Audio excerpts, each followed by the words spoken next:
nos muito ensina com suas visões sobre o nosso direito ambiental. Gostaria de chamar para compor a mesa o nosso deputado federal, ex-deputado federal, Fábio Feldman, por gentileza, por favor. Fábio Feldman é ambientalista, administrador, advogado e consultor.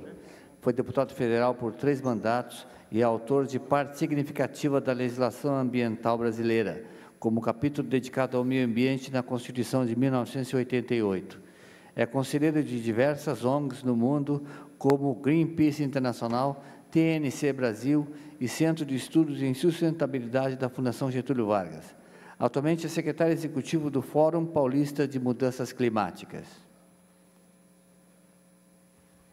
Antes de começar a fala do deputado Fábio Feldman, eu gostaria de convidar o professor Ed e o professor Paulo Afonso para sentar conosco à mesa, por gentileza. Então, passa a palavra agora ao Fábio Feldman, que é a história viva dos 30 anos da Constituição Ambiental Brasileira. Bom, pessoal, eu vou falar de pé, que eu tenho dificuldades de falar sentado. E, óbvio que, em primeiro lugar, agradecer a oportunidade de estar aqui. Inclusive, hoje, todos nós ganhamos um presente. Eu peguei o jornal daqui e vi que a primeira página do jornal fala da recuperação da Mata Atlântica aqui em Santa Catarina. Então, queria parabenizar e dizer que não há presente melhor para nós no Dia Mundial do Meio Ambiente que uma notícia de recuperação da Mata Atlântica. Eu vou falar um pouco do texto constitucional numa perspectiva histórica e depois vou fazer alguns comentários sobre o licenciamento ambiental e segurança jurídica. Quer dizer, o Brasil, como todos os países que saíram do regime autoritário, tiveram uma etapa final de transição para a democracia através de uma Assembleia Nacional Constituinte. Quer dizer, quando o Brasil fez isso, nós tínhamos 2 exemplos que inspiraram muito a Constituição brasileira, que foi o exemplo da Constituição portuguesa e da Constituição espanhola, que eram praticamente, à época, as únicas constituições que tratavam de meio ambiente. De maneira um pouco diferente, a Constituição espanhola apimenta de uma maneira muito sucinta, muito sumária, a Constituição portuguesa um pouco mais detalhada. E a primeira discussão, inclusive, que o Paulo e o Edis lembram, foi por que nós devemos tratar no texto constitucional da matéria ambiental, já que não havia nenhuma, ou praticamente nenhuma, tradição constitucional sobre esse assunto. Até sempre se cita a Constituição americana, que teve longevidade, que tem longevidade, inclusive com um número pequeno de emendas, por uma razão, é uma Constituição sucinta. E quem acompanhou, através de leitura, a Constituição americana, ela tinha 2 objetivos principais. Um, manter a Federação Americana, quer dizer, depois você tem a Guerra Civil de Secessão nos Estados Unidos, mas os 2 principais objetivos eram, quer dizer, dar autonomia aos estados no modelo federativo, e o segundo, manter a escravidão nos Estados Unidos. Quer dizer, eram os 2 objetivos. E, no caso do Brasil, é interessante, porque a Constituição de 1988 foi a primeira Constituição que não teve um projeto prévio. Todas as constituições anteriores tiveram uma comissão, a designação de algumas pessoas que fizeram a Constituição. A primeira Constituição republicana, de 1891, foi praticamente redigida pelo Rui Barbosa, que teve como modelo de inspiração a Constituição americana. E até um dado para vocês imaginarem, quer dizer, a Constituição de 1891, ela surge praticamente pouquíssimo tempo depois da abolição da escravatura. E um dos grandes temas da época era devemos ou não indenizar os senhores dos escravos. Quer dizer, quem acompanhou os debates, até tem literatura sobre isso, quer Quer dizer, era o grande objetivo da Constituição, a primeira Constituição republicana. E eu estava comentando com o Paulo Afonso que o período de 89 foi um período de grandes mudanças legislativas no Brasil, basicamente em função da morte do Chico Mendes em dezembro de 88 e a primeira divulgação de dados do desmatamento na Amazônia. Para vocês terem ideia, quando eu recebi o relatório do INPE, isso mostra que nós somos mais velhos, eu liguei para lá e disse, existe um erro de datilografia, não é digitação, porque ali, naquele momento, se falava em 20 milhões de hectares de queimadas e nenhum de nós imaginava que a escala do desmatamento no Brasil pudesse chegar a tanto. E daí o governo Sarney envia para o Congresso um conjunto de projetos de lei que nós trabalhamos muito. O Paulo ficou muito impressionado, que ele quase apanhou na discussão da lei dos agrotóxicos, mas tem até um dado interessante, que nós pusemos no texto, nós ampliamos as APPs e pusemos no texto um item, um dispositivo que diz aplica-se reserva legal no Cerrado. Não sei se vocês lembram, que não era para dizer que não se aplicava, era para acabar com a grande discussão que havia. E, no caso de São Paulo, há um decreto de 67 que diz aplica-se reserva legal no Cerrado Paulista. E eu estou contando essa história porque, quando surgiu essa polêmica em São Paulo, e como eu fui um dos que participou da elaboração dessa mudança do Código Florestal, quer dizer, eu fui tentar pegar toda a retrospectiva da legislação florestal no Brasil. E, por incrível que pareça, eu já tinha sido secretário estadual de Meio Ambiente, descobri que a primeira reserva legal no Brasil é de 1927, por uma razão. A Constituição de 1891 delegou os estados a legislar sobre florestas. Então, São Paulo faz uma legislação, em 27, que só foi revogada em 2006, para vocês terem ideia, ninguém sabia da existência dessa legislação, e o Paraná também criou um Código Florestal naquele período. Eu não sei de Santa Catarina, mas eu tenho a impressão que Santa Catarina deve ter tido uma legislação à época. Por quê? Porque o modelo que o Brasil adotou foi praticamente replicar a Constituição de 1891.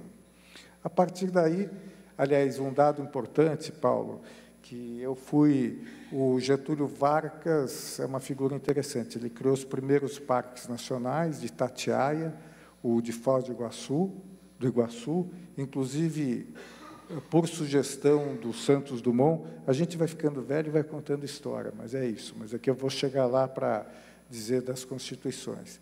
E o Código de Águas, o Código Florestal de 34, toda essa legislação não foi feita com base na Constituição de 34.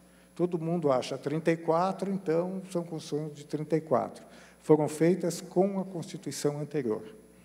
Inclusive, liguei para o maior biógrafo do Getúlio, que é o Lira Neto, não sei se vocês conhecem, ele tem 2 livros, e falei, quem foi que inspirou o Getúlio para isso? Eu não consegui descobrir. Porque ele faz o Código de Águas, o Código de Caça, Código de Minas, a lei de proteção aos animais, que o Sobral Pinto usa para defender o Luiz Carlos Prestes, não sei se vocês sabem dessa história, o Sobral Pinto, o grande advogado, quando o Luiz Carlos Prestes é preso, ele usa a lei de defesa dos animais para defender o Luiz Carlos Prestes. Então, o que aconteceu? Quer dizer, a Constituição de 34, a Constituição de 37, a Constituição de 67, quer dizer, praticamente todas as constituições tiveram um anteprojeto. A Constituição de 88 foi a única que não teve um anteprojeto, ainda que foi formada a Comissão Arinos, que inspirou muito a Constituição de 88, mas na área de meio ambiente, ainda bem que ela não foi adotado o modelo Arinos, porque, para vocês terem ideia, a Comissão Arinos dizia que todas as atividades potencialmente poluidoras, todas as indústrias potencialmente poluidoras e a implantação de hidrelétricas e usinas nucleares seriam submetidas ao Congresso Nacional. Ou seja, nós teríamos o IBAMA no Congresso Nacional. Então, eu estou contando isso, que aquele período de 87, 88, quer dizer, ele foi um período interessante exatamente porque foi o processo constituinte mais democrático e um dado também importante. Quer dizer, nós tínhamos muita dificuldade em ter algum modelo de inspiração. Até o Edis lembra disso, eu fui eleito por um acidente de percurso, ninguém me conhecia, meio ambiente não era um tema, e nós fizemos um acordo com o relator da subcomissão de apresentar o anteprojeto. E passamos uma madrugada juntos tentando definir, porque a nossa tradição é tão oral que, ainda que a gente tivesse muitas propostas para a Constituinte, quer dizer, nós não tínhamos sistematizado ela em forma de capítulo, ou mesmo na questão das competências. Então, estou colocando isso para dizer que também um grande modelo, uma grande inspiração da Constituição de 88 foi a Conferência de Estocolmo. As pessoas não podem esquecer que a Conferência do Rio ela foi convocada em 1989. Quer dizer, então, toda a inspiração foi a Conferência de Estocolmo, que, inclusive, ela é muito pouco estudada, o plano estratégico, a Declaração dos Direitos Humanos, mas a própria criação da Secretaria Especial de Meio Ambiente, ela foi fruto da Conferência de Estocolmo, que sugeriu aos governos que criassem instituições que cuidassem de meio ambiente. Mas, vejam bem, quer dizer, a posição brasileira, o Paulo não teve tempo de falar, a posição brasileira na Conferência de Estocolmo foi extremamente atrasada. Quer dizer, a delegação brasileira e o próprio regime à época entendeu que a preocupação com o meio ambiente seria uma espécie de uma conspiração contra o desenvolvimento de países do terceiro mundo. E tanto isso é verdade que, em 82, a SBPC faz uma reunião que eu e o Paulo tivemos lá, que se chamava 72 Estocolmo, 82 Cubatão, porque Cubatão, naquele momento, era considerado o município mais poluído do mundo, nós tínhamos crianças anencefálicas, e só com o advento da Lei dos Interesses Difusos, que nós entramos, o Ministério Público fazia parte de uma ONG chamada Arcos, contra as indústrias poluidoras de Cubatão. E vejam vocês como é difícil o judiciário brasileiro.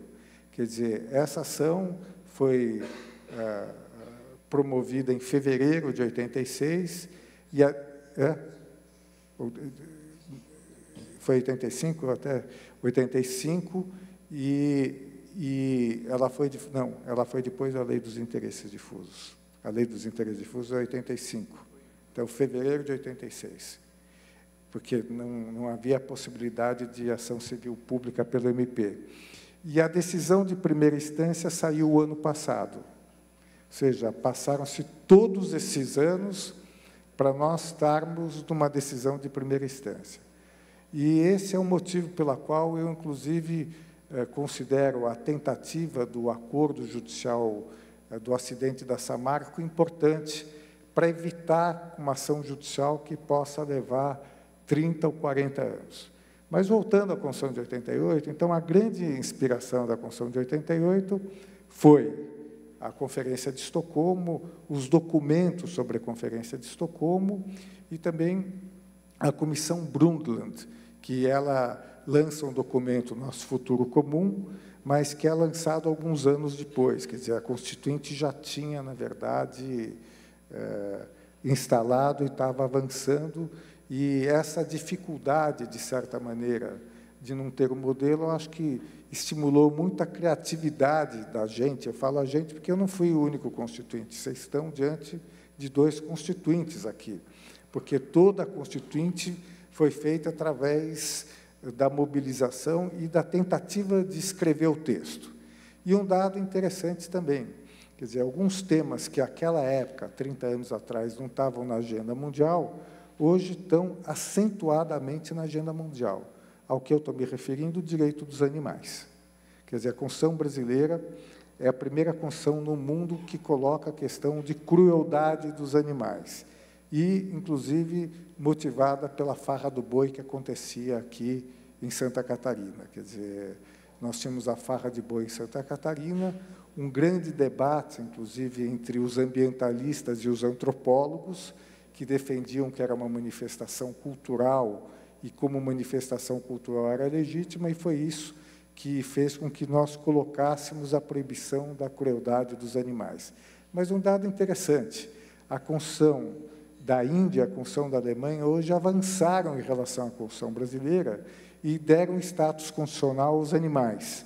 Quer dizer, se há um tema que nos últimos 30 anos ganhou importância, é o tema dos direitos dos animais. Quer dizer, inclusive, é um manifesto de neurocientistas de Cambridge, de alguns anos atrás, que declara que os animais têm consciência. E vocês vejam como esse tema cresceu. Quer dizer, ele cresceu a ponto de você ter toda a discussão de bem-estar animal. Quer dizer, eu tive alguns projetos de lei derrotados. Eu tenho alguns projetos de lei em tramitação.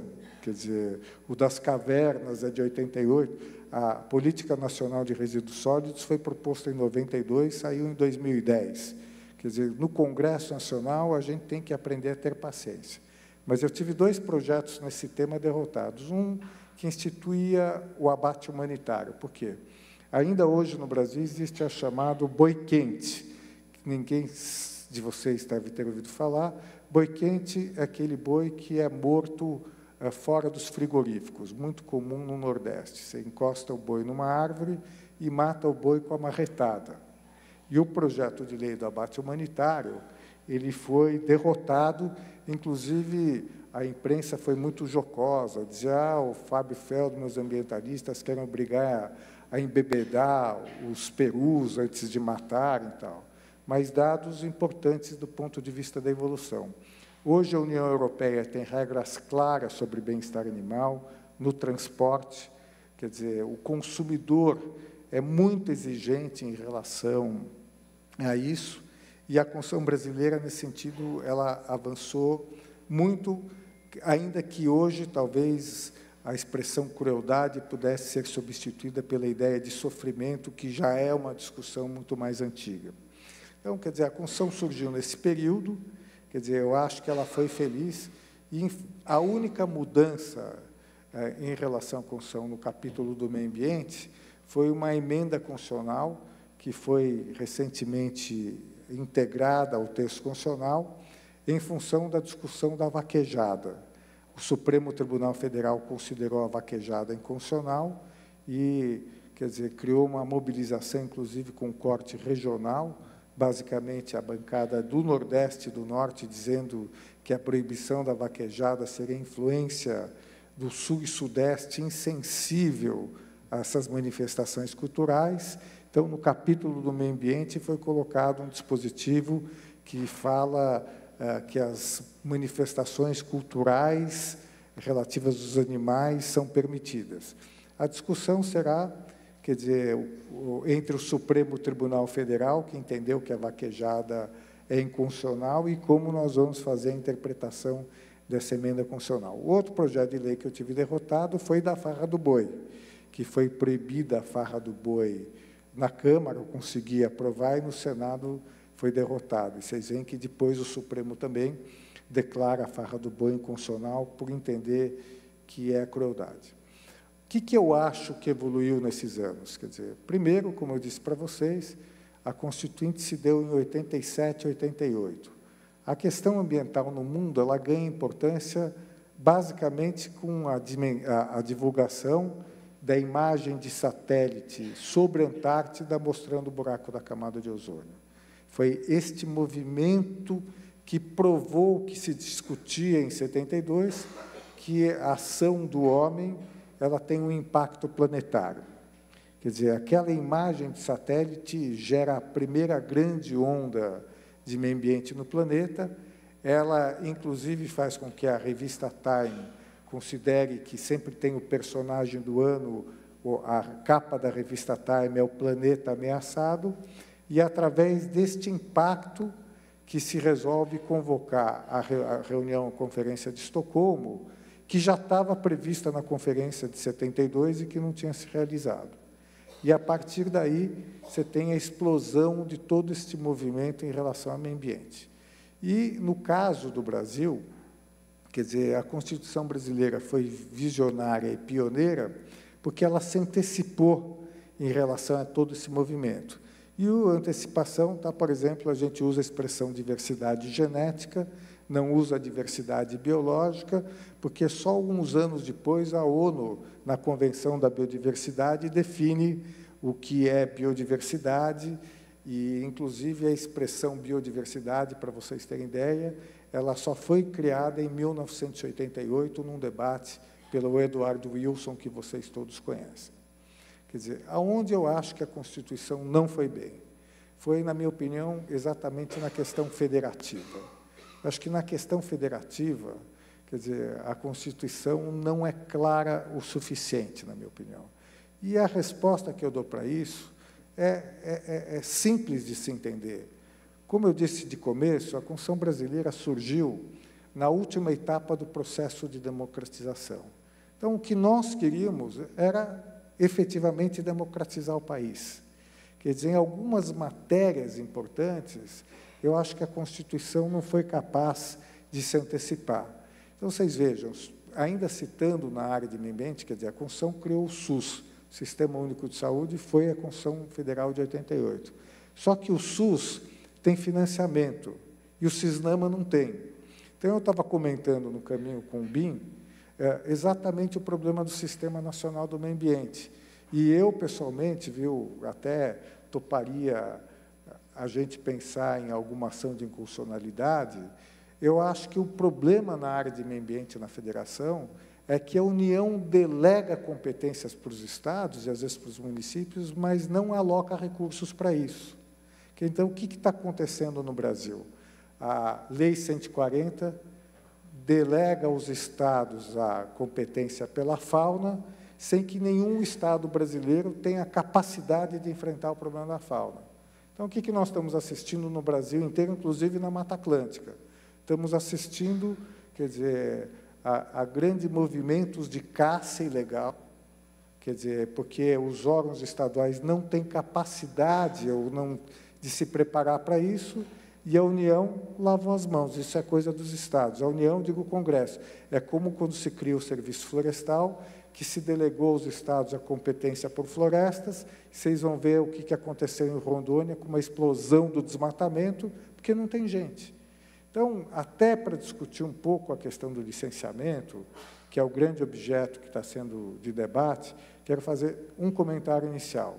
Os projetos tramitando na Câmara dos Deputados são horrorosos, são péssimos, até porque a lei se diz uma lei geral de licenciamento e o projeto entra em detalhes que nem instrução normativa eventualmente deveria entrar. Então, e por que eu estou mencionando o caso do licenciamento, da Lei Geral do Licenciamento? Primeiro, grande parte do licenciamento no Brasil é dos estados, não é da União. Então, o que nós teremos que fazer? Uma lei enxuta, definir princípios, inclusive, estou feliz que está o Ministério Público Federal, só para fazer um comentário para vocês, sou o único deputado não promotor que defendeu o Ministério Público na Constituinte, influenciado pelos meus amigos promotores, que ligavam todo dia, era telefone fixo ainda, ou mandavam um telex. Fábio, não esqueça do Ministério Público. Mas por que eu estou dizendo isso? Porque o grande problema, na minha opinião, do licenciamento ambiental é que eu acho que falta clareza em relação ao que deve ser objeto de licenciamento e, mais do que isso, nós que estamos aqui nos matamos no processo do licenciamento, mas nem o Judiciário, nem o Ministério Público, nem o Poder Público, de maneira geral, tem capacidade de cobrar as condicionalidades das licenças. Quer dizer, a gente se mata no licenciamento ambiental, mas quando chega na hora de definir o cumprimento das condicionalidades, nós não temos instrumentos legais. Inclusive, acho, para vocês dois, que nós teremos que definir na lei de licenciamento ambiental e determinar com especificidade qual é a natureza jurídica dessa obrigação. Quer dizer, exemplos concretos. Você está discutindo uma grande hidrelétrica. Aliás, nós tivemos aqui um problema de uma hidrelétrica que se implantou na fronteira de Santa Catarina com o Paraná, não foi isso? Que a Barra Grande? Foi o Rio Grande do Sul, que simplesmente deixaram um fragmento de mata original ser coberto. Por quê? Porque quando você está negociando o licenciamento, o empreendedor promete mundos e fundos, até casamento. Quando encher o reservatório, você tem uma enorme dificuldade, a partir daí, de cobrar as condicionalidades. Então, qual é o problema do licenciamento que eu acho que deveria ser feito? Primeiro, uma lei enxuta. E acho que na lei teria que, quando se fala segurança jurídica, eu não acho que a expressão segurança jurídica seja melhor nesse caso. Eu acho que a gente devia ir direto ao ponto. Mecanismos de impedir a judicialização. Porque segurança jurídica é difícil em matérias de complexidade como são de licenciamento ambiental e meio ambiente. Por exemplo, não há debate que eu não vou, que não me perguntam por que entre os patrimônios nacionais, entre os biomas como patrimônio nacional, não entraram Cerrado, a Caatinga e, mais recentemente, o Pampas. Porque não havia cultura na época. Você fala de Cerrado, de Caatinga, quer dizer, as pessoas, a sociedade brasileira não valorizava esses biomas. A Caatinga é vista como um conjunto de árvores horrorosas, retorcidas e assim por diante. Ainda que, do ponto de vista ambiental, a Caatinga é o único bioma exclusivamente brasileiro. Não sei se vocês sabem disso. Então, na lei de licenciamento, eu acho que a gente deveria, em primeiro lugar, quer dizer, ter uma lei enxuta, com princípios. Segundo, se confunde muito a demora do licenciamento ambiental com a necessidade de participação que vocês dois já escreveram muito. Quer dizer, não adianta diminuir a participação da sociedade no processo de licenciamento, até porque, quanto mais ampla for a participação, menor risco de judicialização. Quer dizer, quando você, inclusive, eu sou a favor, inclusive, que no licenciamento o empreendedor fosse obrigado a colocar uma relação de partes interessadas que ele tivesse que consultar em todas as etapas do licenciamento, inclusive o Ministério Público. Porque o que acontece no licenciamento e fragiliza muito a área de meio ambiente? É que você tem um processo longo de licenciamento, de alguns anos, com audiência pública, Conselho Estadual do Meio Ambiente, e passada toda essa etapa, muitas vezes, não estou questionando a legitimidade do MP, ele entra com a ação e consegue uma liminar. Isso provoca o quê? O que está acontecendo no Congresso Nacional. Se tenta resolver via legislativa, que, na minha opinião, é um problema de você aprimorar o licenciamento e ampliar a participação da sociedade. Então, por exemplo, o empreendedor entrou com um processo de licenciamento aqui em Santa Catarina, informa o promotor natural desde a primeira etapa e traz o promotor para participar em todas as etapas do licenciamento. Não quer dizer que isso vai retirar do promotor, especialmente o promotor natural, a possibilidade de questionar, mas eu acho que diminui muito o risco de judicialização. Quer dizer, eu não acho que o problema é certeza ou incerteza jurídica, eu acho que o problema é claramente evitar a judicialização, e acho que um dos princípios que deveria ter na nova lei de licenciamento é a conciliação. Quer dizer, nós estamos assistindo no Brasil um grande movimento pela conciliação, um novo Código de Processo Civil. Então, por que o Paulo até disse que teve algumas tentativas de conciliação? Por que não pensar na conciliação na área de meio ambiente, através da qual você poderia tentar, com todos os atores sociais envolvidos, chegar a uma tentativa de acordo? A Geisa, que é aquela promotora que tem um livro sobre licenciamento, ela acha que o TAC é uma tentativa de conciliação. Eu acho que não é, porque o TAC é monocrático por parte do promotor de justiça ou do procurador. Quer dizer, ele fez um TAC, ou mesmo a administração pública faz um TAC com o empreendedor, mas a decisão não é submetida à participação da sociedade. Então, no caso da lei de licenciamento ambiental, nós temos que Primeiro, pedir que o governo, o executivo, mande um projeto de lei. Por que o executivo, na minha opinião, deveria mandar um projeto de lei? Porque o projeto de lei do executivo tem precedência sobre os que estão tramitando. Aliás, eu tenho um projeto de lei de licenciamento de 88, está parado, regime de urgência há 12 anos na Câmara dos Deputados.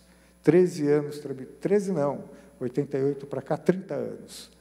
E aí tentar encontrar, na minha opinião, no caso do licenciamento, quer dizer, o equilíbrio. Inclusive, o Paulo falou, o licenciamento é praticado em praticamente todos os países do mundo. Surgiu nos Estados Unidos, inclusive, na época do Richard Nixon, pouca gente sabe disso, e foi a lei mais exportada pelos Estados Unidos. E ainda que alguém que tentasse diminuir o papel do licenciamento, quer dizer, as convenções internacionais da biodiversidade e de mudança do clima falam em licenciamento. A Declaração do Rio fala em licenciamento. Quer dizer, todos os documentos posteriores da Rio+10, mais Rio+20, falam do licenciamento e falam do princípio da participação. E os bancos brasileiros, a maior parte dos bancos comerciais, assinou uma coisa chamada Princípios do Equador, que não é Equador, é Equator. As pessoas pensam que é o país Equador, é de equidade, Equator Principles.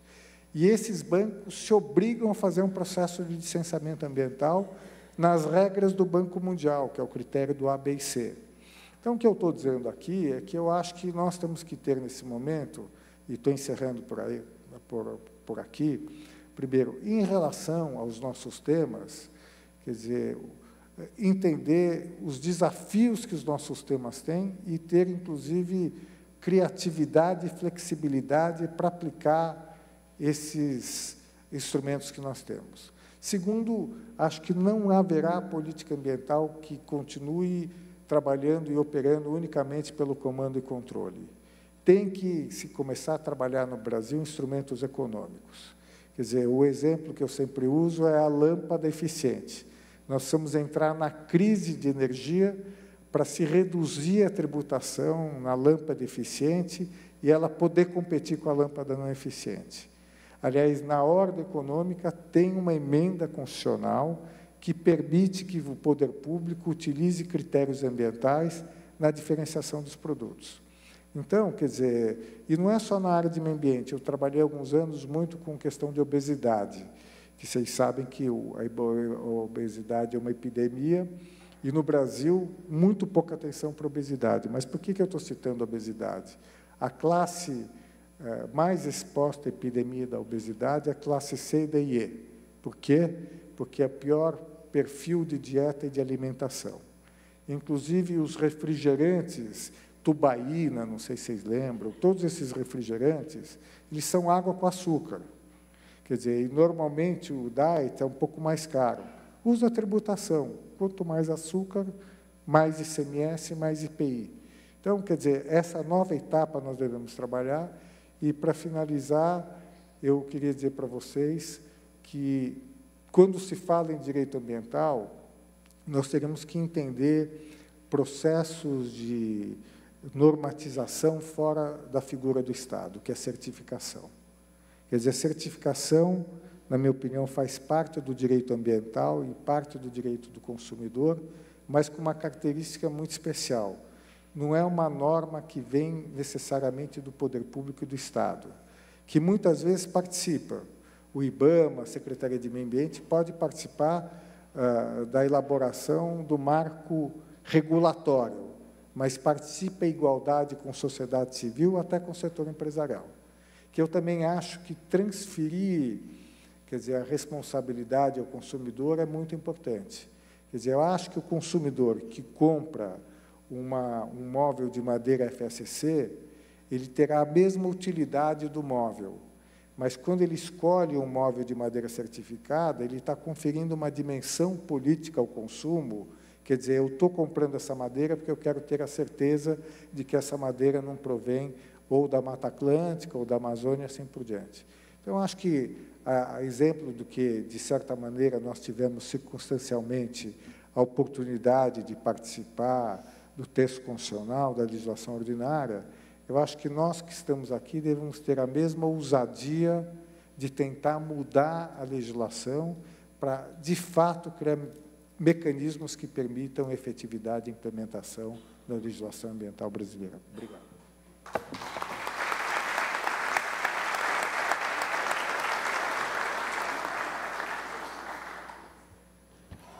Muito obrigado, deputado Fábio Feldman, que nos brindou com uma excelente história sobre o nosso meio ambiente na Constituição. É algo que nós, juristas, muitas vezes só conhecemos a letra da lei, mas não conhecemos o que levou a letra da lei. E vamos sair daqui com grande enriquecimento com o nosso conhecimento.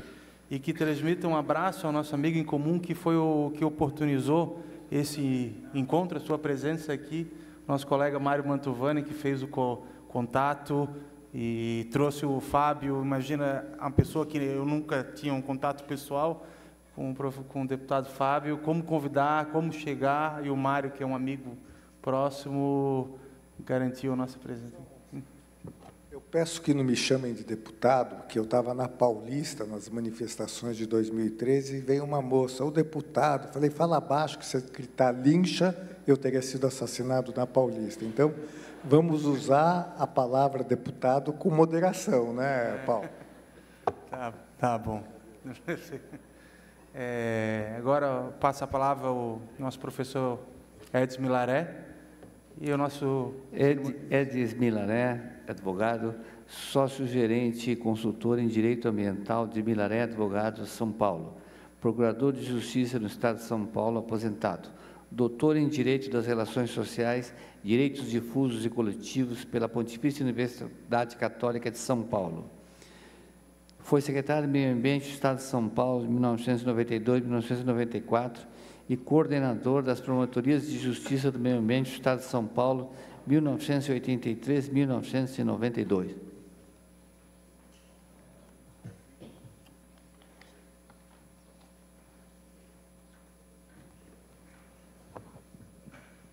Boa noite a todos. Gostaria, em primeiro lugar, de agradecer muito sensibilizado este convite para este evento de tanta grandiosidade, e queria pedir licença para fazer esse agradecimento em nome do nosso querido João Pimenta, que, vamos dizer assim, muito gentilmente me ligou dizendo que se eu não pudesse vir por conta da idade, que ele ia entender. Eu falei, não, João, eu vou quebrar o galho e tal, né? Que quando a gente chega numa certa idade, você começa a ser convidado só para contar a história. Então, vim aqui para contar um pouco de história, é uma honra muito grande estar com vocês, honra de estar com meu querido e dileto amigo Paulo Afonso, Fábio Feldman, colega, companheiro de tantas jornadas, e depois vamos relembrar alguns casos em comum. Mas eu queria, em primeiro lugar, pegando o gancho do Fábio, relembrar daquele evento que foi, sem dúvida alguma, o desencadeador do debate global da questão ambiental. Estou me referindo à Conferência da ONU de Estocolmo, de 1972, que, falando para os mais jovens, eu queria só lembrar rapidamente que essa conferência, vamos dizer assim, foi agendada por pedido da Suécia, que já naquela época, vejo, em 1972, preocupada com a crise ambiental gerada pela pressão ecológica que o homem exercia sobre a natureza, pediu que a ONU capitaneasse um evento para discutir exatamente essa questão. Daí o nome da conferência, Conferência para o Ambiente Humano, ou seja, para discutir exatamente a pressão do homem sobre os recursos vitais da natureza. Por que eu estou falando dessa conferência? Porque foi ela que, suscitando, como eu disse, o debate global, acabou sendo inspiradora de significativos diplomas legais do nosso país. Deve-se lembrar, pelo menos os mais antigos, que neste evento de 1972, a delegação brasileira passou por um vexame muito grande quando, vamos dizer assim, estando à frente dos terceiro-mundistas, ou como que liderando os países do terceiro mundo, o representante da nossa comissão teria dito ante a proposta de que nós havíamos buscar um crescimento zero para salvaguardar os recursos naturais, o representante da delegação brasileira teria, alto e bom som, dito: negativo, vocês do primeiro mundo conseguiram enriquecer, se desenvolveram explorando os seus recursos naturais, e agora querem que nós não cresçamos, ou seja, vocês querem o desenvolvimento, o crescimento zero. De forma alguma, porque para nós mais vale a poluição suja do que a pobreza limpa, porque a pior poluição é a poluição da pobreza. Vinde a nós os empreendimentos, ainda que sujos, que o Brasil está de braços abertos para recebê-los. Não é preciso dizer que, logo em seguida, o término da conferência, desse verdadeiro vexame passado pelo nosso país, vamos dizer assim, começa a aportar ao Brasil um sem número de empreendimentos exatamente na linha do que nós preconizávamos, que estávamos dispostos a receber. E a resposta brasileira teve que vir logo em seguida, ou seja, em 1973, um ano após, tendo em vista exatamente esse descalabro que começou a se instaurar dentro do país, com a criação da SEMA.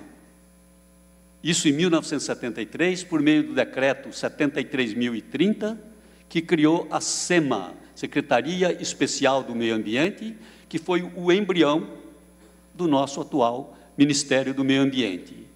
E que, durante toda a sua vida, durante os seus 16 anos de vida, até ser transformada no Ministério do Meio Ambiente, foi capitaneada pelo nosso grande guru do direito ambiental e do ambientalismo, Dr. Paulo Nogueira Neto, a quem o Paulo Afonso Lemos Machado também teve a oportunidade de servir, vamos dizer assim, naquela repartição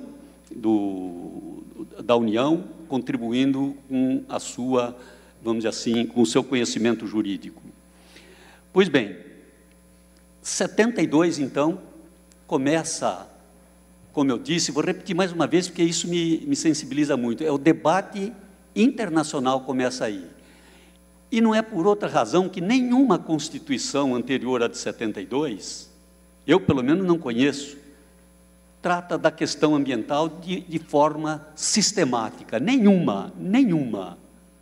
Todas as constituições que tratam do meio ambiente só vieram após 72, ou seja, após a Conferência de Estocolmo. E logo após a Conferência de Estocolmo, tivemos a Constituição do Chile, tivemos a Constituição da Dinamarca, também no mesmo ano de 1972, depois, em 75, tivemos a Constituição da Grécia, em 76, a de Portugal, em 78, a da Espanha, ambas influenciando, vamos dizer assim, de forma bastante eficaz, a nossa Constituição Verde, como se costuma chamar, de 88.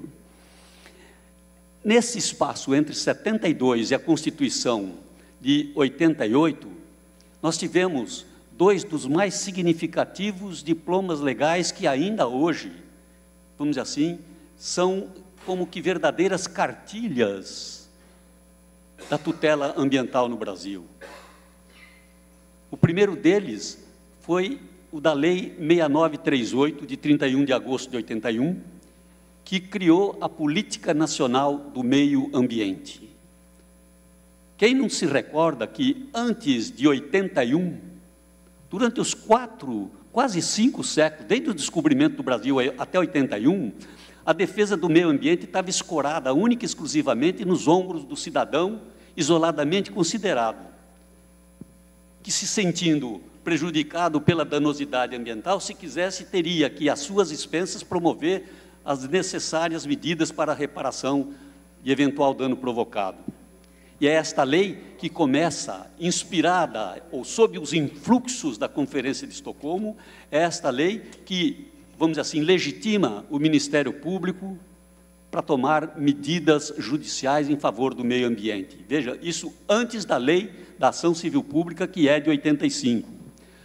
Foi esta lei que virou a questão da responsabilidade em matéria de dano ambiental, que era informada pela teoria da culpa, ou seja, o dano era informado pela subjetividade da ação e não pela objetivização que hoje impera, vamos dizer assim, por conta desta lei. E não bastasse esses avanços, tivemos, talvez o maior deles, a criação de um sistema, veja, sistema ou CISNAMA, que nada mais é do que a composição, a reunião de todos os entes incumbidos da defesa ambiental dos 3 níveis de poder. O só fato de se falar que a lei chamava de política, e o só fato de falar que nós passamos a ter um sistema, já representa um progresso incrivelmente importante para o ambientalismo brasileiro.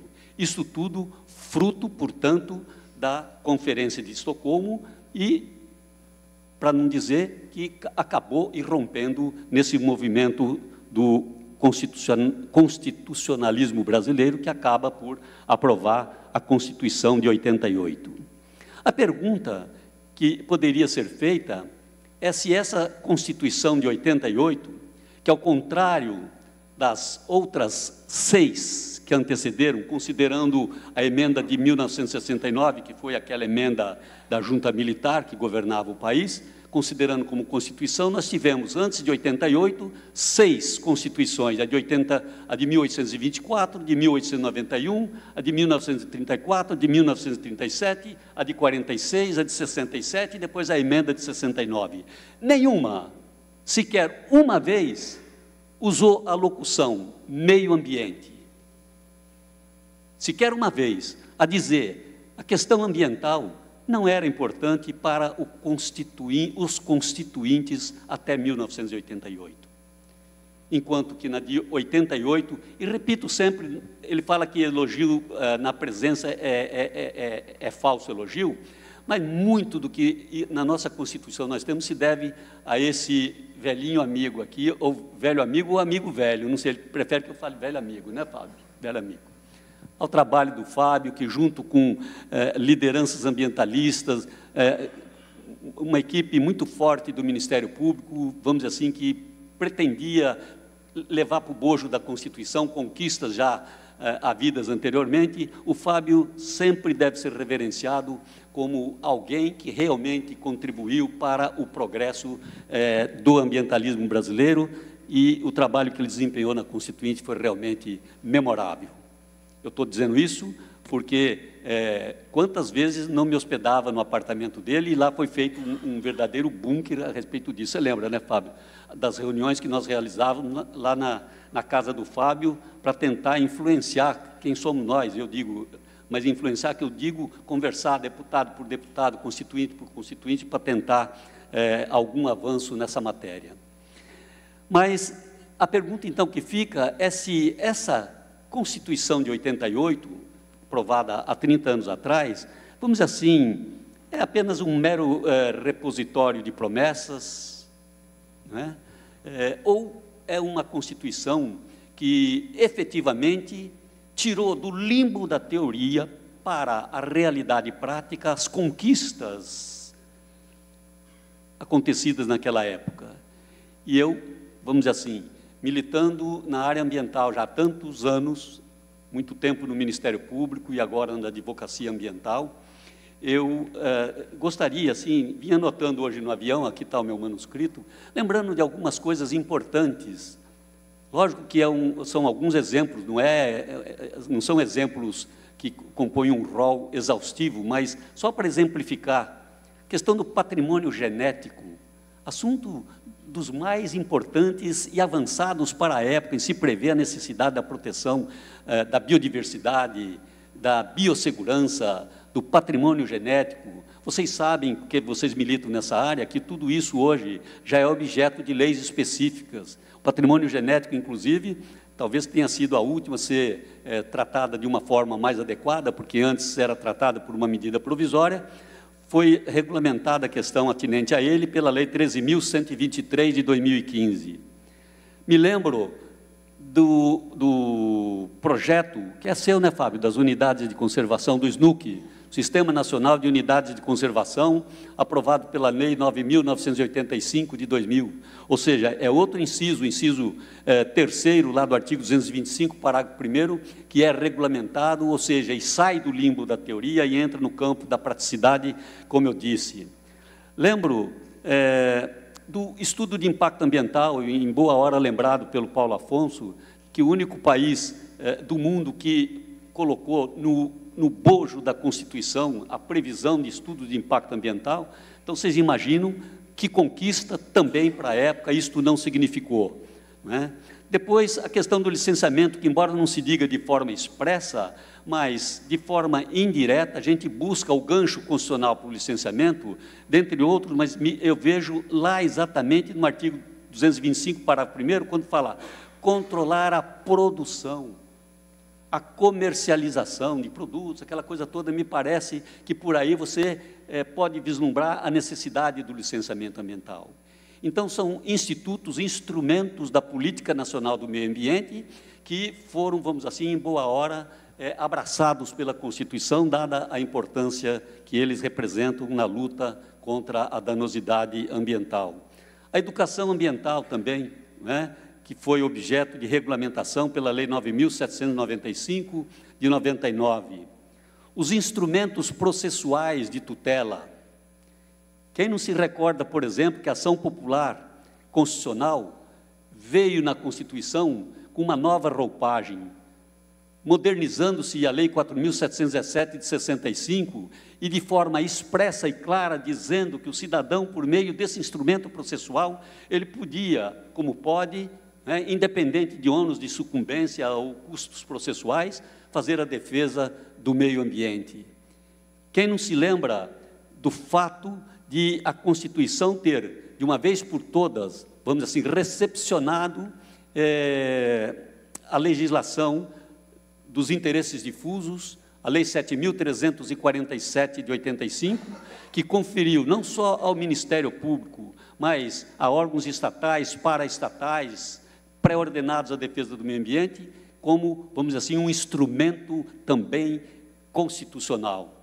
No que diz especificamente ao Ministério Público, se disse lá no artigo 129, parágrafo 3º, que entre os poderes do Ministério Público estaria de promover o inquérito civil e a ação civil pública para a tutela do patrimônio público e social e do meio ambiente, sem negar às associações, vamos dizer assim, comunitárias, esse mesmo poder, sem prejuízo, diz o parágrafo 1º do artigo 129, sem o prejuízo de que esses entes intermediários também possam ajuizar as medidas judiciais em defesa do meio ambiente. Depois nós tivemos a Constituição regulamentando, ou vamos dizer assim, não a Constituição regulamentando, prevendo como instrumento para a defesa desses interesses supraindividuais, o mandado de segurança coletivo, que acabou há pouco tempo de ser regulamentado, previsto lá no artigo 5º, inciso 70, o mandado de injunção, que tem menos de 2 anos de vida, que teve a sua regulamentação, a questão da ação direta de inconstitucionalidade e ação direta de constitucionalidade, previstas lá nos artigos 102 e 103 da Constituição. Eu estou pegando estes exemplos apenas para dizer que não foi uma Constituição de promessas, foi uma Constituição que propiciou, vamos dizer assim, a efetivação desses direitos para a implementação, tanto quanto possível, adequada da defesa do meio ambiente. E eu gostaria apenas, e já vou caminhando para encerrar, porque o Fábio já me deu um chute aqui embaixo, eles se não perceberam, mas ele é terrível. Ele me deu um chute aqui avisando, está na hora de você concluir, eu vou concluir.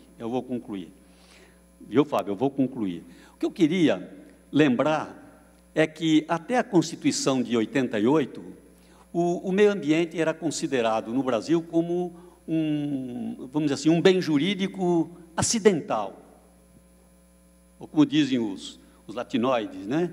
Como é que fala? Per accidens, e não per se, ou seja, por si próprio, pelo valor que tem. Por quê? porque você só podia dizer que a Constituição, as Constituições, vamos falar na de 46, né, que foi a Constituição Democrática mais importante que tivemos, né, e que dizia claramente, naquela época, a doutrina muito parca dizia que a questão ambiental estava ligada à questão da saúde, e a Constituição previa, entre os direitos sociais, a proteção à saúde, e que, portanto, acidentalmente, ao falar em saúde, nós estávamos falando em meio ambiente, porque sem meio ambiente não há qualidade de vida e não há saúde. Então, passa com a Constituição de 88 a ser um bem jurídico per se, ou seja, autônomo, que, portanto, precisa ser, vamos dizer assim, implementado e que encontra a fundamentação na Constituição. Isto me parece da maior importância. E eu queria, então, só para finalizar, tratar de um assunto que, embora não esteja na Constituição, e eu gosto sempre de dizer, muitas vezes você não encontra na Constituição a norma clara, mas você precisa extrair, porque a pior interpretação que se faz, todos vocês sabem melhor do que eu, é a literal. Você precisa extrair do contexto da Constituição, fazer a chamada interpretação teleológica e buscar, vamos dizer assim, se na Constituição você encontra respaldo para certas ações que são importantes para a área ambiental. E uma que está pululando aí de dias para cá, eu que, infelizmente, não tenho condições de participar dos debates muito profícuos da nossa UBA, União Brasileira dos Advogados Ambientalistas, vejo aqui, aliás, inúmeros colegas da UBA que eu gostaria de cumprimentar, mas vejo que a UBA, inclusive, andou tocando neste assunto e me parece importante, só para encerrar esta despretensiosa conversa, dizer alguma coisa a respeito disso que está na onda do dia, ou seja, a ação que veicula, a ação civil pública, que veicula uma pretensão reparatória do dano ambiental, prescreve, é prescritível ou não prescreve? Essa é a questão. Prescreve ou não prescreve? Há uns que entendem, e talvez, não sei, se hoje já não seria quase que a maioria, entendem que prescreve. Se até o crime você pratica um homicídio, esse crime tem um prazo de prescrição, por que não o pedido, o pleito reparatório de dano ambiental não tem prescrição? Essa é a questão que se impõe. E até agora, a jurisprudência do Superior Tribunal de Justiça andava um tanto quanto dividida, se bem que nós temos um julgado de 2013 da Corte Especial do STJ, que dizia que a prescrição, ou melhor, que a ação civil pública de reparação de dano ambiental prescreve em 5 anos, por analogia àquilo que prevê a lei da ação popular, que fala que a ação popular prescreve em 5 anos. E o argumento que se coloca, inclusive verberado por mais de uma vez em julgados pelo ministro Teori Zavascki, falecido ministro Teori Zavascki, é exatamente esse. Ora, se a tutela dos interesses difusos e coletivos em sentido estrito representa um microsistema formado pela ação popular, pelo Código de Defesa do Consumidor, pela Lei 7.347 de 85 e pela Lei de Improbidade Administrativa, ora, se eu não tenho uma solução na Lei da Ação Civil Pública, na Lei 7347 de 85, eu busco dentro do microsistema, e o microsistema me dá como certa a prescrição em 5 anos. Essa é a questão que se põe. E o Supremo até agora resistia em discutir a matéria. Mas, recentemente, o ministro Alexandre Moraes, num recurso extraordinário, eu tenho aqui anotado, se alguém tiver interesse depois, que ainda não tenha anotado, com muito prazer eu passaria, ministro Alexandre Moraes, ele coloca a apreciação do Supremo se este recurso extraordinário, fincado num acórdão do STJ, relatado pela ministra Eliana Calmon, deve ou não ser apreciado pelo plenário. Então, mandou esse recurso para o chamado plenário virtual, para dizer se havia ou não como é que chama? Repercussão geral. Se havia ou não repercussão geral. E 8 ministros votaram no sentido de que sim, há repercussão geral nessa questão. 2 votaram contra, o ministro Edson Fachin e o ministro Toffoli. E o ministro Gilmar Mendes estão presentes em outras situações, nessa ele esteve ausente. Mas, enfim, por maioria, o Supremo Tribunal Federal agora vai discutir esta questão. Se me perdoarem, eu gostaria de dar a minha opinião, muito modesta, mas o que me parece. Eu não tenho dúvida que a prescrição é a regra. A prescrição é a regra. A imprescritibilidade da ação é exceção. E a exceção, você não pode, por analogia, querer vingar uma exceção. Você tem de ter lei expressa. E a lei da ação civil pública não diz, de forma alguma, se a ação civil pública é ou não prescritível. Eu sempre entendi que ela é imprescritível, porque, lembrando da Constituição de 46 e hoje a Constituição de 88 trata dos interesses fundamentais e dos interesses sociais, entre os quais está a saúde, né? Me parece que se os interesses fundamentais, os interesses sociais, são direitos da personalidade e os direitos da personalidade são imprescritíveis, por consequência, a ação reparatória da danosidade ambiental é também imprescritível. Por quê? Se entender, como tem se admitido em alguns julgados e em sede doutrinária, que a ação é prescritível, nós chegaremos ao seguinte absurdo: a sociedade vai pagar 2 vezes. Primeiro lugar, por ter suportado a poluição causada por um terceiro que, ao empreender, ao buscar o lucro, acabou causando um dano e não reparou porque a pretensão de reparação foi considerada prescrita. Então, ela, a sociedade que já suportou danos, agora vai ter que pagar a conta. Então, por conta disso, entendo que essa questão tem, sim, esteio constitucional. E eu trouxe essa questão à lume e à discussão exatamente para dizer que, muitas vezes, sem a regra expressa, consegue-se extrair de um documento maravilhoso, com todos os defeitos que possa ter, para mim é um instrumento maravilhoso, que é a Constituição de 88, conseguimos extrair fundamentos para fazer uma política ambiental digna de um imensurável patrimônio que nós todos temos que defender. Muito obrigado.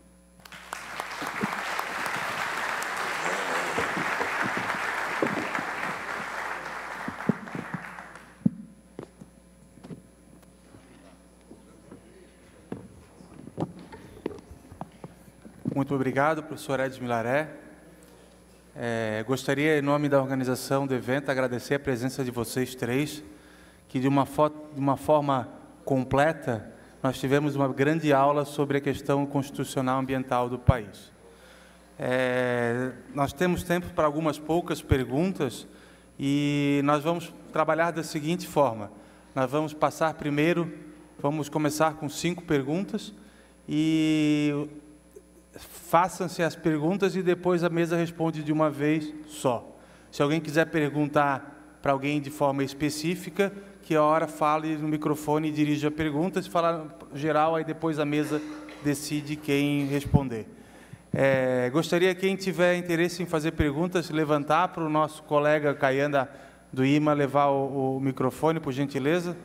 Só para ter uma ideia das perguntas, temos uma ali, outra lá, mais 3, 4. Então, vamos fechar nessas 4 perguntas, então.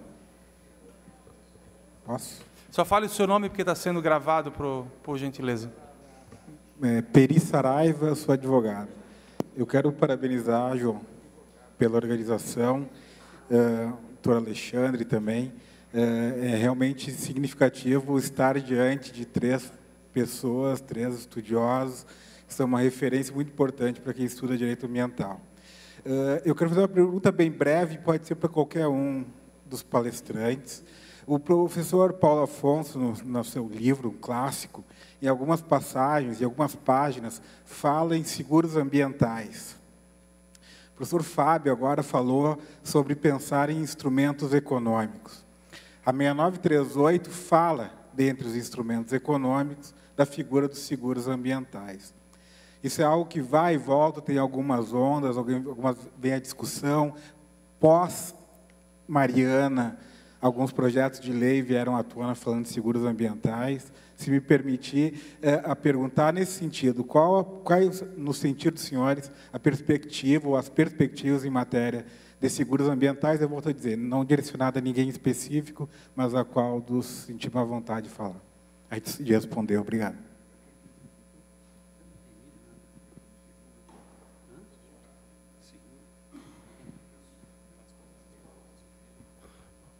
Vocês querem responder primeiro? Posso fazer a pergunta, depois eles vão responder em bloco, por gentileza. Fala só o seu nome, por gentileza. Meu nome é Nilton Marcelino. Eu sou consultor de meio ambiente há muitos anos e, recentemente, nós temos trabalhado com um instrumento que é a avaliação ambiental estratégica. Ela serve aí no intermediário, na direção daquilo que foi dito, de aliviar um pouco a carga sobre o licenciamento ambiental como principal foco dos controles de Estado ou da população, controle social sobre empreendimentos. E acho que esse nível de estudo, que emergiu da necessidade do aperfeiçoamento do próprio EIA, né, precisava ser melhor resguardado. E se nas propostas que estão correndo tem alguma menção sobre avaliação ambiental estratégica nessa Lei Geral do Licenciamento. Lá, Caio.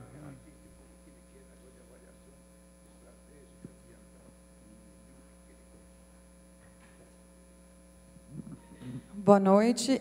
Eu queria fazer uma pergunta para a mesa. Meu nome é Gabriela Giacomoli, sou advogada ambiental. A opinião dos palestrantes sobre a recente súmula do STJ sobre o fato consumado. Qual seria a opinião dos palestrantes sobre o assunto? Colega lá da Floran, caia lá no fundo.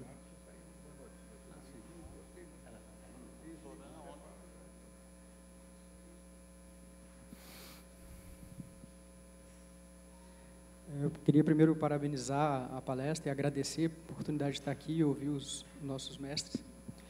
E meu nome é Davi, agora eu trabalho no Ministério Público de Santa Catarina. Desculpa aí. Imagina. E eu só queria fazer uma pergunta, a pergunta é breve, mas a resposta talvez não seja tanta. O doutor Paulo falou sobre buscar a qualidade de vida por meio da proteção ambiental. O doutor Feldman falou da gente buscar mecanismos que efetivem a implementação da tutela ambiental constitucional. E o doutor Milaré comentou que não há locução meio ambiente nas constituições antigas, fora de 88. O que eu queria perguntar era uma opinião geral dos palestrantes sobre a questão de licenciamento ambiental na lei do REURB, na lei 13.465. Como que os palestrantes veem essa lei com relação à proteção da tutela ambiental trazida pela Constituição? Obrigado. A lei do REURB.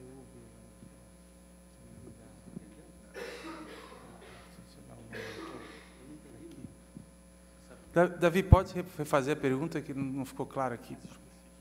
Eu queria saber a opinião geral dos palestrantes sobre a Lei 13.465, que instituiu o REURB, a regularização fundiária, e os impactos disso na proteção ambiental que já estava consolidada com a Constituição. Acho que tinha mais uma pergunta, ali, aqui, Caio.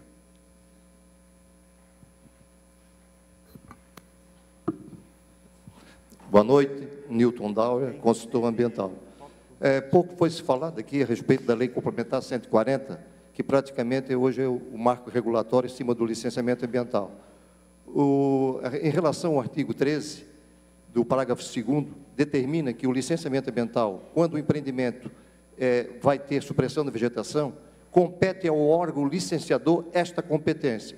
O Instituto Estadual do Meio Ambiente emitiu portaria ou agora até ofícios, aos órgãos integrantes do CISNAMA, devidamente habilitados, requisitos prévios para habilitação do município, qual seja, Conselho Municipal e técnicos habilitados para a gestão florestal, impedindo e proibindo os municípios de executarem a gestão florestal. Pergunto, pode o Instituto, o município estadual, sobrepor uma determinação da lei federal? Bom, fica a palavra aos nossos palestrantes aí.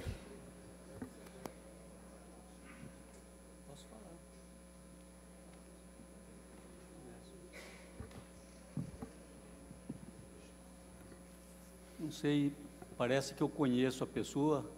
Foi você que falou do fato consumado, Gabriela? Bem, essa questão também surgiu agora, quer dizer, é questão muito antiga, mas o interesse por ela surgiu por conta da recente edição da súmula 613 do Superior Tribunal de Justiça, que disse que em matéria de proteção ao meio ambiente não há, vamos dizer assim, se considerar a questão do fato consumado. É matéria que se discute há muito tempo, tal, e alguns, um pouco, não sei se pouco ou muito maldosos, disseram que isto talvez tenha sido uma resposta feita de encomenda por conta das decisões do Supremo Tribunal Federal e que entenderam pela constitucionalidade da grande maioria do coração do antigo, do novo Código Florestal, que, portanto, isso teria ferido uma série de suscetibilidades e que, por conta, houve um trabalho nesse sentido para a edição desta súmula 613. Fofocas à parte, o que me parece é o seguinte: quando se fala em fato consumado, a gente precisa tomar alguns tipos de cuidado, porque quando se fala em compensação da danosidade ambiental, todos nós sabemos que a primeira alternativa, aquela que deve ser procurada com toda a insistência, é a reparação integral, ou melhor, a reparação in natura, né? Reparação in natura. E que a compensação ambiental, principalmente quando você vai compensar intervenções em áreas que têm um significativo valor ecológico, é uma situação bastante complicada, né?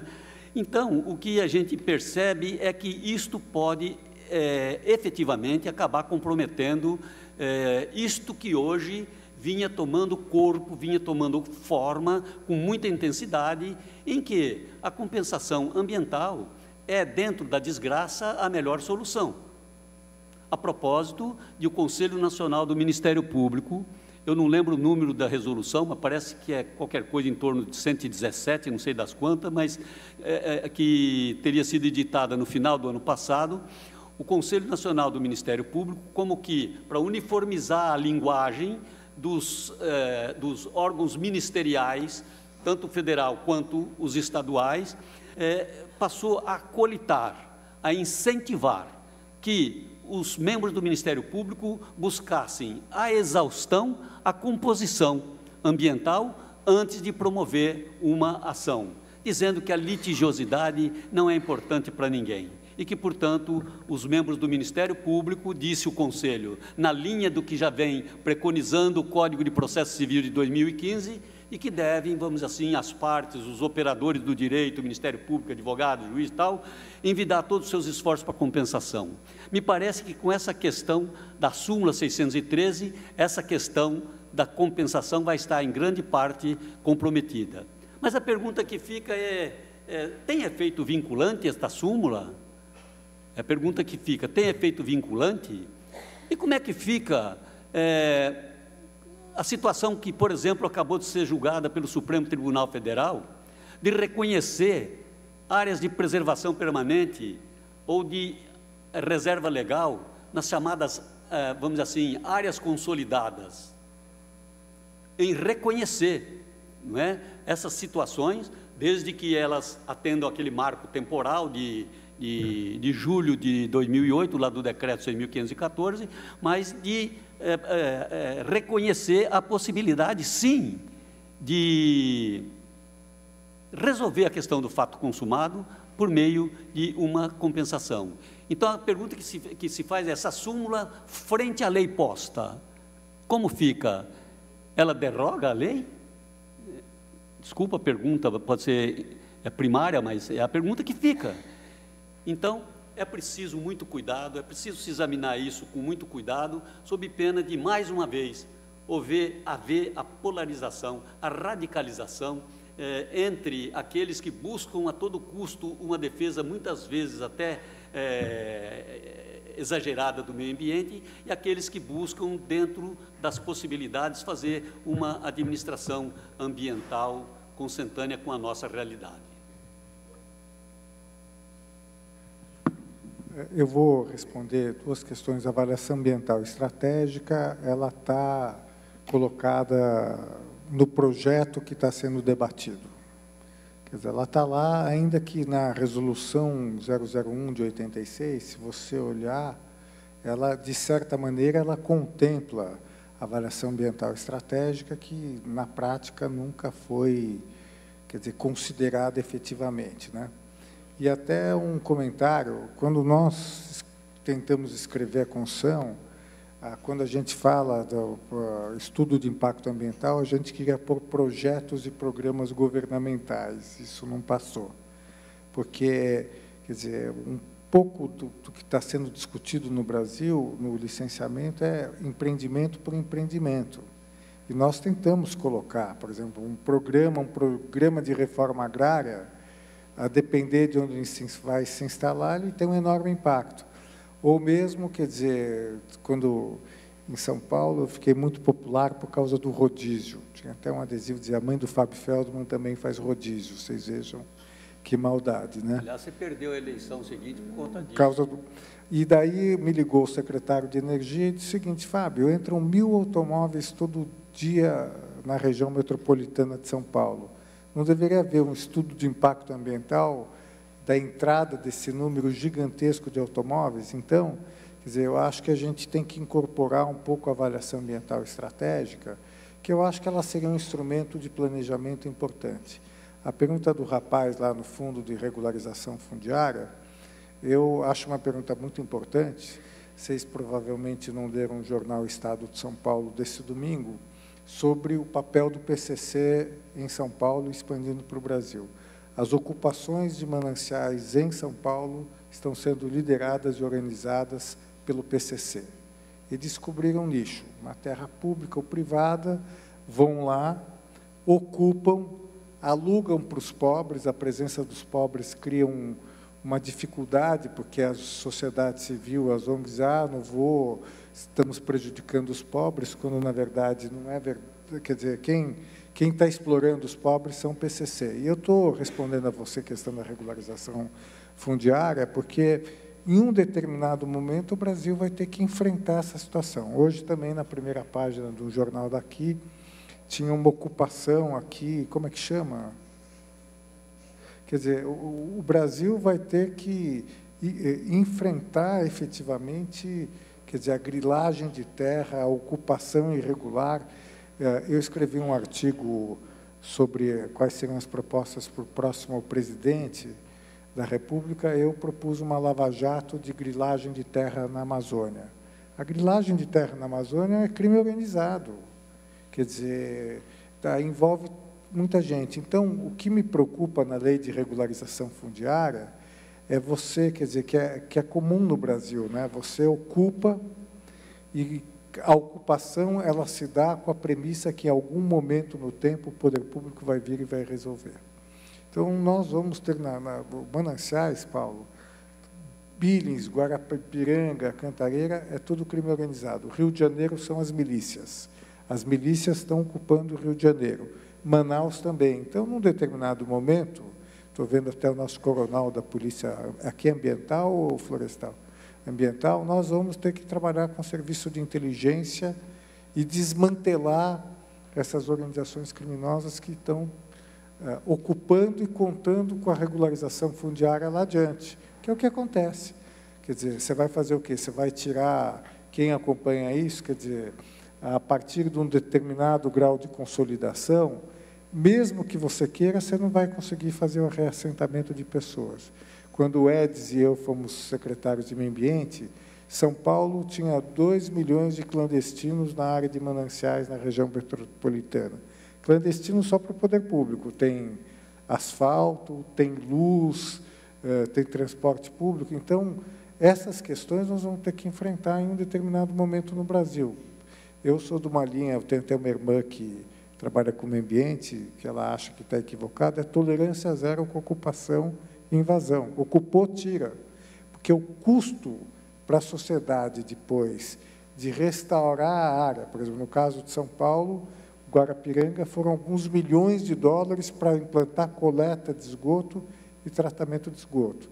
E essa lei de regularização fundiária que você se referiu, ela tratou o meio ambiente meio tangencialmente, concorda comigo? Quer dizer, não ficou exatamente claro como é que você iria trabalhar com essa questão.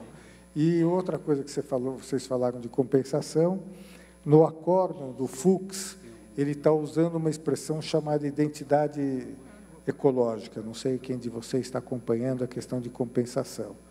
E há muita dúvida, viu, Edson e Paulo, se a expressão identidade ecológica é correta do ponto de vista técnico, a compensação diária. Tem os cientistas da Exalc lá de Piracicaba, estão defendendo um conceito um pouco diferente, que chama similaridade. Então, eu estou falando isso porque nós temos que estar muito atentos a muito dessas decisões, inclusive de tribunais, que, mesmo que elas sejam dotadas da maior boa vontade, muitas vezes, do ponto de vista técnico, elas são muito equivocadas. Então, não sei se vocês viram esse conceito de identidade ecológica na compensação do Código Florestal, que precisa ver o que é isso. Quer dizer, né? Não, ninguém sabe. Inclusive, você que está aí mandando uma mensagem para a mulher que está grávida, o Serviço Florestal Brasileiro está defendendo o conceito de identidade ecológica. Você podia ir lá e conversar com Deus dará e com a turma, porque é decisivo para nós na questão de compensação. E outra coisa que eu até comentei, fui falar com o Alexandre de Moraes, é que tem uma decisão muito importante do Supremo, que é não permitir desafetação de unidades de conservação por medida provisória.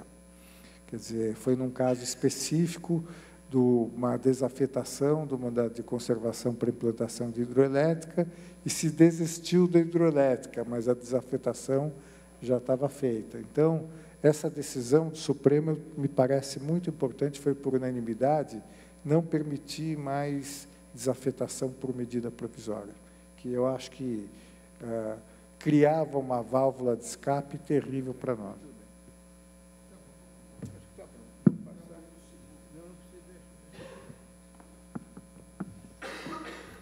Bom, vou responder o colega ali da questão que acho que é muito mais particular ao Instituto do Meio Ambiente com a questão da delegação, de autorização de corte para os municípios. Para nós é bem claro a questão e entendemos que não fere o Pacto Federativo, porque na Lei da Mata Atlântica, por ser uma lei especial, ela deixa claro que cabe ao órgão estadual competente, no caso o IMA, dar a autorização de supressão de corte. Então, nós estamos num bioma, nosso Estado está num bioma, e a delegação é um ato do Estado. Então, nesse sentido que a gente tanto que não proíbe, a gente delega, que se a gente não estivesse delegando, nós estaríamos sofrendo ação civil pública por essa questão de estar omissos ao ato do município. E antes de terminar, eu gostaria de pedir para os nossos palestrantes, o doutor Paulo Afonso e o doutor Edson, a gente trouxe a nossa obra da Biblioteca do Instituto do Meio Ambiente, que tem uma obra em conjunto dos dois, está ali em cima. Se puder fazer uma dedicatória em nome do Instituto do Meio Ambiente, vocês dois subscritores daquela peça, seria uma honra para ficar para as próximas gerações. Sim. Não, mas eles não responderam, eles passaram. Então, se eles quiserem responder, então, sem problema. Vocês têm... Não foi eu que não. Eles não responderam.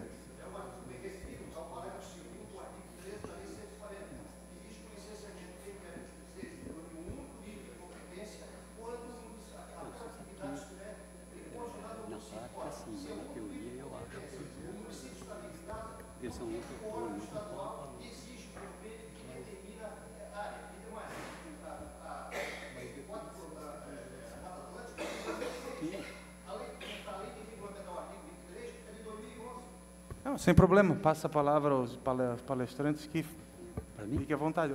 Quem quiser responder. Desculpa, eu não acompanhei bem, não sei se o fulcro da questão é o problema da possibilidade de se fazer a delegação para o município, é isso? Não, eu acho que não precisa. Não, é que eu estava falando com ele ali. Acho que não. Acho que não. O nosso colega Paulo Afonso acabou de projetar uma tela onde ele fala que, com base nos artigos 2º e 18 da Constituição, né, o município não é o primo pobre da federação, ele é um ente autônomo, tanto quanto o Estado, quanto como a União e o Distrito Federal.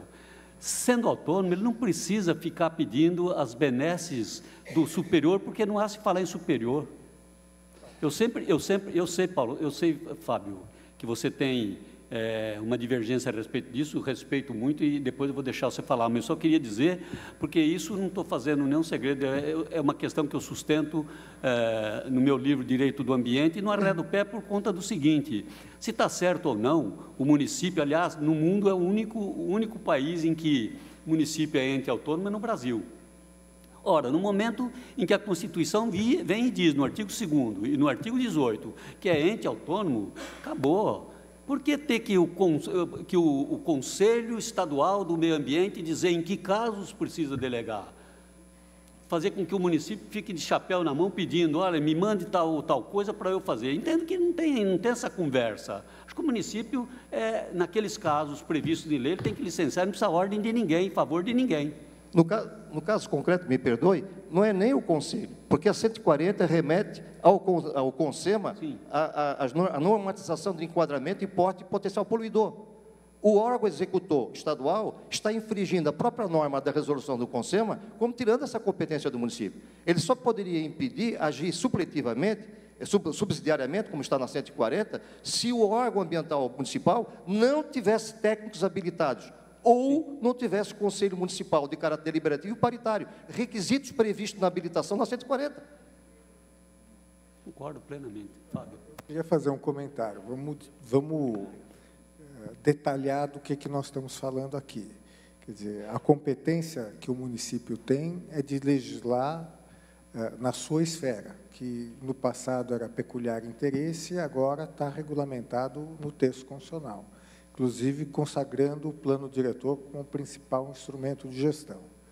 Então, quer dizer, ninguém está discutindo que o município pode ter uma legislação própria tratando de matérias que lhe dizem respeito. Agora, o município, ao legislar, ele está vinculado à Constituição Federal e alguma coisa que no Brasil nunca se lembra, que é a Constituição Estadual. Então, quer dizer, o que ele está colocando aqui é o seguinte, ele quer ter autonomia para aplicar uma legislação, nesse caso, que é a Mata Atlântica, não é isso? Não, porque se for a Mata Atlântica, até o IBAMA deu um parecer que eu discuto, não, quer dizer, ele está falando de supressão, não é isso? Quer dizer, depende de que supressão ele está falando. Se nós temos uma lei federal, como a da Mata Atlântica, que abrange praticamente o estado de Santa Catarina inteiro, o município, eventualmente, pode executar essa atividade desde que em cumprimento com a lei da Mata Atlântica. Quer dizer, não sei se ele colocou a questão. Não é isso? Quer dizer, inclusive, eu defendi muito o município, mas recentemente eu tive um problema, quer dizer...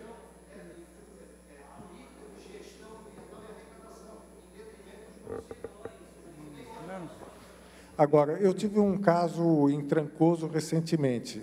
O órgão municipal de Porto Seguro permitiu, quem conhece Trancoso, lá no quadrado, uma supressão de vegetação.